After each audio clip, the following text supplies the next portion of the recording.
Tell me what's going on for you with your prep and how I could help. So I'm just diving in. I believe I'm on my second or third week. And so I'm only focusing on logic games right now, but I'm finding that one of my problems is that I am setting up the diagram correctly. I'm doing the initial setup for each local question I'm getting correct, but then I'll always miss one question or I'll miss two questions. And it always has to do with that detail. And then I'll go in depth in correcting the questions that I miss. And I set up the diagram correct for that question, but I missed some sort of detail. And so I don't know if these are untimed questions. So I'm trying to take my time reading through each answer. But sometimes I'll narrow it down to two answers and then I just pick the incorrect one. Then I look back and think, how did I think that? And so just, I guess, getting over that hump, getting from the 4 out of 5 to consistently 5 out of 5. Because I'm getting there, just not consistently.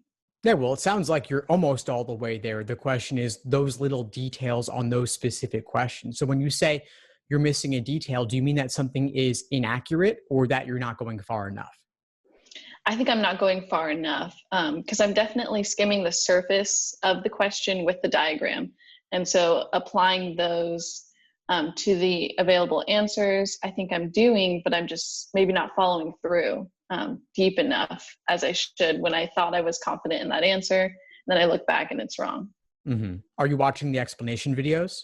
Yes, I am. I was thinking it might just have to do with the time, because I'm definitely practicing using the digital prep through LSAT.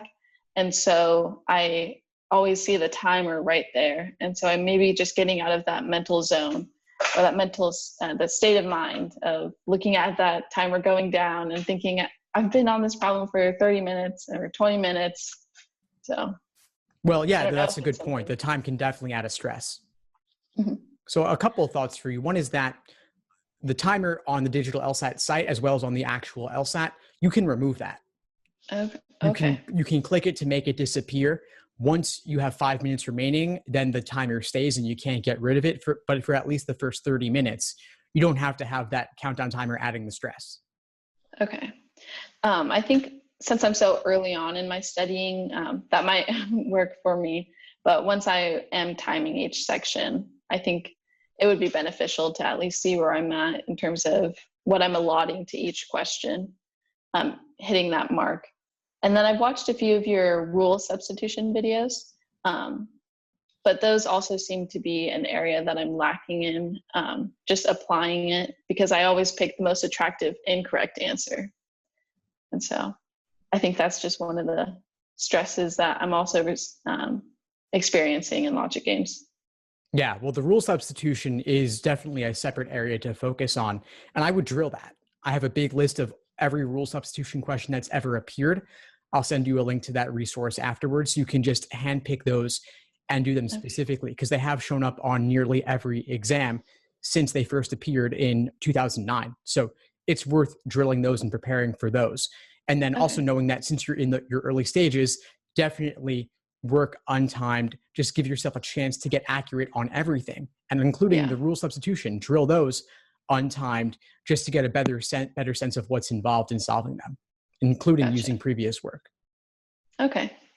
I've watched a few of your videos. I'm from California. I'm looking at an early decision program because I am trying to aim for a higher LSAT score to receive merit-based scholarships.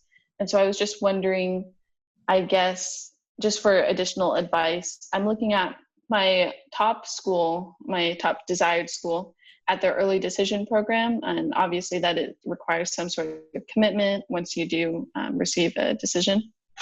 And so I guess just your experience with the early decision programs and students choosing that or regular decision. I'm looking specifically at UC Davis Law. And so looking into their program, I know they offer a few scholarships specifically for that pool of applicants. And so I don't know if the pros outweigh the cons for the early decision. That's a great question. Yeah, early decision programs are tricky because you lose any scholarship negotiating power. If you had multiple offers and you could go from one school and tell them what another offered you, that might you could leverage that to get more money out of them. Oh, okay. And so UC Davis in this case is balancing that by offering scholarships specifically for early decision applicants. Mhm. But I don't know how many of those scholarships they are offering or how large those scholarships are.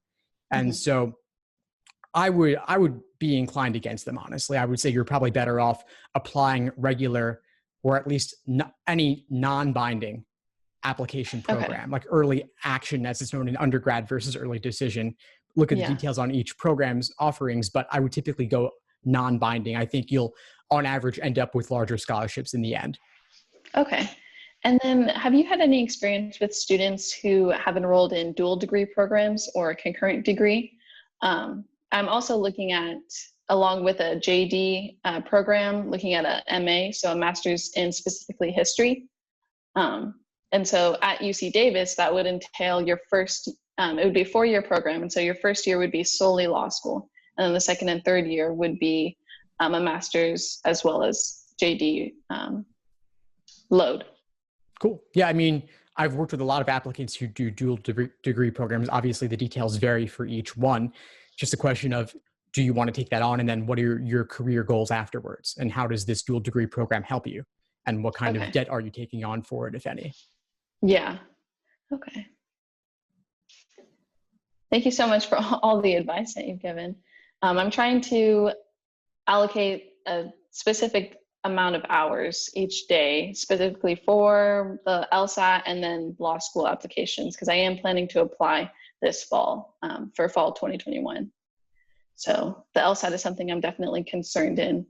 And then I haven't introduced myself to even the reading comprehension or logic reasoning yet. So I'm looking forward to solidifying my foundation for logic games and then building my confidence up as I go. Awesome. Well, you've got plenty of time. So just make this your focus, the LSAT specifically for now. Once you've got a score on record, then you can better evaluate your various options for different law schools you would apply to. Even if you want to stay in California, of course, there's tons of law schools there. And you could also take some time to evaluate whether doing a dual degree program makes sense for you or not, both with regard to what your workload would be like, especially those second and third years, as well as what the cost associated would be. Okay. And then do you have any, I know you have some other resources specifically for getting in the state of mind that is required for achieving a high level for the LSAT. I find that sometimes my mind tends to wander off, or I get a song stuck in my head when I'm on one section of the LSAT. And so do you have any specific advice for that, or just building up that, I guess, physical intensive study in your mind? Yeah, for sure. And it's almost become cliche at this point, but mindfulness meditation, also known as, you could think of it as focus training, that could be really useful just to help you train your mind to notice when it's wandering and to just to bring it back. The other thing I'd say is simulating test day conditions as fully as possible. And so for the online LSAT Flex, that means at home at your desk in the same environment you'll do the actual thing, replicating all of that as closely as possible to the test day itself. And then also clearing out that space, moving any clutter off your desk to make it a place you want to be. Okay. I've tried to simulate what the environment would be for the LSAT Flex. But since I'm not in California at the moment, I was planning on doing an internship in DC at the US Holocaust Memorial Museum. But COVID-19 bidding, we're hoping that moves to the fall term so far. So I do have options of taking it in Virginia or in California. So I'm going to see once those are released, what would be most beneficial based on my confidence in each section, whether taking it in person. And then specifically for residency, since my permanent residence is in California, that's where my parents are, and they do support me financially. I was wondering if law schools would think it was inaccurate that I do claim California residency when I do live in Virginia. It was supposed to be a temporary residence for an apartment. That's a good question. I'm not too sure about all the specifics of that. Actually, if you're looking for like in-state tuition from the UCs, I don't know all the details of that. Actually, I would contact them and ask what the requirements are. Yeah, I was planning on reaching out just to some of the faculty and get some of their input, and even with the law school MA degree. So I was looking at those, just reaching out to them. Do you have any advice just for reaching out to faculty members? Just seeking more information about programs? Yeah, I mean, I guess the question is, what do you want to know from them? What do you want to know? And are you looking to enlist them as an ally or advocate with the application process, or are you just purely asking out of interest? I was looking to enlist them as an ally, or some sort of mentor, or in some way, just a source of advice for that. Yeah, then I would treat it as more of like an informational interview. So I'd look up informational interviews, which are more of like a networking type thing, as opposed to looking to get a very short-term immediate benefit. So you're really looking to develop a relationship over time, asking lots of open-ended questions about them, let them do most of the talking, and just to impress them with your passion and your dedication. And then down the line, several months from now, maybe they can put in a word for you here or there. I wouldn't overly obsess about this, because law school admissions in particular is largely numbers driven, but these little things can help. Yeah, definitely. And I'm trying to think, I have a few notes about some questions that I was going to discuss with you. I guess in terms of overall study and my study plan, I'm on a 4-month plan for the October LSAT. And so I'm working on that right now. And then I was just thinking some of the benefits of planning for a later LSAT. I was initially thinking that if the score from the October LSAT wasn't as desirable as I hoped it would be, taking it in November, but I have suspected that there's benefits in waiting a few months and showing the admissions counselors that I'm studying and I'm not just taking the next available exam. So I guess just your thoughts on that. Yeah, I'd say really just take it when you're ready. So if you aim for October and you feel reasonably confident in taking it October, do that. Then if you have to retake in a later date, I wouldn't push it to January when you would be feeling ready by, let's say, November. I wouldn't delay for that reason alone. You don't want to have a pattern of taking 3 consecutive exams on 3 consecutive months, but 2 consecutive exams in 2 consecutive months, I think, is fine. And there is some slight benefit to applying relatively earlier, although it matters much, much less than it used to. Okay. Thank you so much for everything. Yeah, of course. Glad to help. Before we sign off, what would you say is the biggest insight you got from our call today? I think just the direction that you gave in terms of logic games and really looking into my habits and my state of mind. And so fixing the foundation of how I'm studying, where I'm studying, what I'm using to study, and then how that affects what I'm doing in terms of specifically the LSAT questions. So I guess just solidifying that foundation first.